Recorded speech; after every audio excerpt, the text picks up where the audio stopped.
United Nations agencies warn that the widespread custom of female genital mutilation comes at a big cost, both in human and economic terms. UN officials are calling for an end to the practice by 2030. Also known as FGM, female genital mutilation is the act of cutting and or removing part or all of a female's external genitalia. It can also include other injuries to the female genitals. FGM is mostly carried out on girls from when they are very young to the age of 15. The World Health Organization, WHO, says around 200 million girls and women alive today are suffering from the physical and psychological effects of FGM. Most live in one of 30 countries in Africa, the Middle East, and Asia, where FGM is often performed. Within West Africa, FGM is extremely common in some countries. In Guinea, it is done to 97% of females.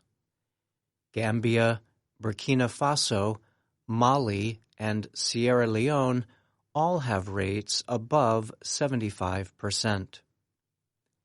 It is extremely uncommon in Niger. There it is done on only 2% of females. FGM has no medical benefits, only damaging results.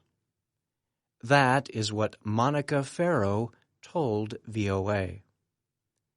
Farrow is the director of the UN Population Fund's office in Geneva, Switzerland. She told VOA that women and girls who have undergone the practice suffer long-term physical and psychological harm. It often leads to bleeding, to infections, to infertility, and other problems that last a lifetime.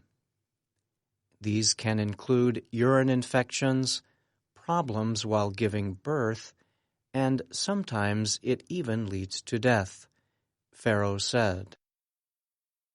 Even with these risks, the practice has continued largely in the name of culture and tradition. Some communities believe FGM helps prevent sex before marriage. They also believe it helps make sure a woman will not cheat on her husband because it reduces her desire for sex. In addition to the physical and emotional price paid by the girls and women, there is also an economic cost. A new report by WHO estimates that medical care necessitated by FGM costs about $1.4 billion a year. For some countries, the costs are nearly 10% of total healthcare spending every year. In a few nations, WHO officials say, the number is as high as 30%. Farrow said an estimated 61 million girls will be cut between now and 2030 in countries where FGM is widespread. But she noted progress in the areas and countries where UN agencies are working to end the practice. Farrow added that the countries with the highest amount of FGM are also countries with high population growth. So while the actual number of girls at risk is higher than before, the rate is improving. People working to end the practice say that support for FGM is shrinking. In countries where FGM is widespread, girls between the ages of 15 and 19 are less supportive of the practice than women aged 45 to 49. They say that young people can play an important role in halting the custom. Many places have passed laws against the practice, including 26 countries in Africa and the Middle East. Enforcing the laws can be difficult, however, and the result may be that the practice is now done in secret. For the last 20 years, we have a law against the practice in this country, said Amadou Moreau, founder of Global Research and Advocacy Group. The Senegal-based nonprofit works to end FGM. Moreau added, "It's the most controversial law in this country because when you're dealing with people's faith and beliefs and culture and tradition, executive order has no place to guide people on how they should behave, how they should act." Experts say the most effective solutions are using both grassroots efforts and policy change. They say that a powerful way to bring about change is to show people that others have stopped the practice and have seen improvements in the well-being among their girls. I'm Ann Ball. And I'm Brian Lynn.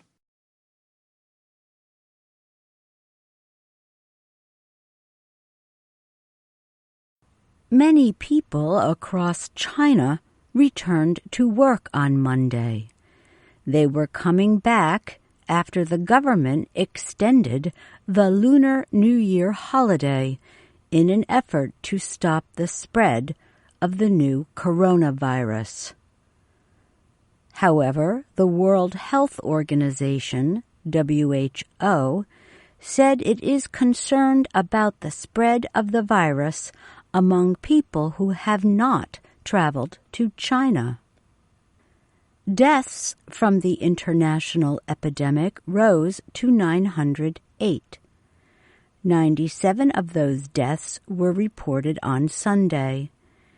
It was the largest increase in a single day since the outbreak began in the Chinese city of Wuhan in December. As of Monday, 2 of the deaths had taken place outside of mainland China. In another case of infections outside of China, the Diamond Princess cruise ship with 3,700 passengers and crew remained quarantined in the Japanese port of Yokohama. The ship has 135 confirmed cases. In Britain, the government said on Monday that the number of confirmed coronavirus cases there had increased to 8. Officials declared the virus a serious threat. The action gives the government powers to quarantine people suspected of being infected. Across mainland China, 3,062 new cases were confirmed on Sunday. The total number of cases is now more than 40,100, China's National Health Commission said. Wu Fan is the vice dean of Shanghai Fudan University Medical School. Wu said there was hope the spread might soon begin to drop off. However, the chief of the World Health Organization said there had been concerning examples of people who were infected and had not been to China. This may mean there is more widespread transmission in other countries, he said. A team of WHO experts has arrived in Beijing to help investigate the outbreak. Reuters news agency estimates that the virus has spread to at least 27 countries and territories. More than 330 people outside of mainland China have been infected, including 2 deaths, one in Hong Kong and another in the Philippines, Reuters reported. The outbreak of the new coronavirus is now deadlier than the severe acute respiratory syndrome outbreak in 2002 and 2003. China's Communist Party leaders have ordered people to stay home, canceled flights, and closed factories and schools. 10 extra days were added to the Lunar New Year holiday. But even on Monday, many offices remained closed. Wuhan is in Hubei province. The area of 60 million people has been hardest hit by the outbreak. Travel there is mostly banned, with train stations and airports closed and roads blocked. I'm Susan Shand.